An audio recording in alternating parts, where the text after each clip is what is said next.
everyone, welcome to my channel where we make complex topics simple and easy, especially sa math ug IT. Today, we're going to talk about a very useful concept in math and logic, an existential quantifier. Don't worry, dali ra siyang sabtan. So, unsa man ning existential quantifier? Kini nga symbol kaning i nga bali, it means there exists. Sa Bisaya, murag moingon ka nga nabay usa. We use this symbol para ipakita nga nay at least one example sa usa ka set nga nagfit sa specific nga condition. Let's use an example with numbers. Let's say naatay statement nga ingon ani. Sa Bisaya, nagpasabot ni nga naay at least usa ka number nga mas dako pa sa 10. Mao tong usa.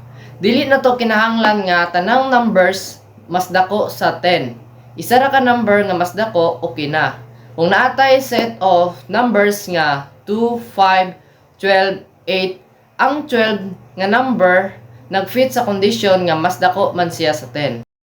You see, dili kinahanglan nga tanan numbers mo fit basta nalay usa. Relating IT to IT. Now, unsa na to ni siya pag-apply sa IT? Let's take a real-world example like network security. Imagine, nagsigigag check kung nabay vulnerability sa system. You could write a rule nga ingon ani. Sa Bisaya, napasabot ni nga nay usa ka user nga weak ang iyang password. Sa IT, dili kinahanglan tanan users weak ang password. Bisan usa ra ka user ang weak og password, that's enough para sa security team nga ma-alert. Importance in IT audits.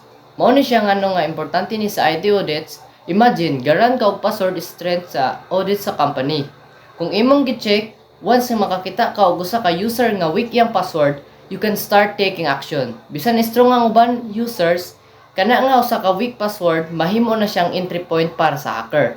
Mao ni ang gamit sa existential quantifier sa real life IT scenarios. Makakita ka lang og usa ka example nga nagfit sa imong condition.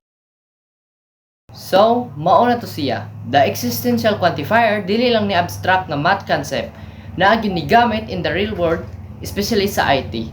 Kung mag-check ka og vulnerabilities, run network scans, o audit sa mga user accounts, finding just one problem can be enough para mag-take ka og action. Salamat sa pagtanaw. I hope mas makasabot mo how math concepts like existential quantifier to IT and real-life scenarios. Kung nakatabang nga video, please like, share it, and subscribe for more IT and math tips nga sayon sabton. Bye-bye!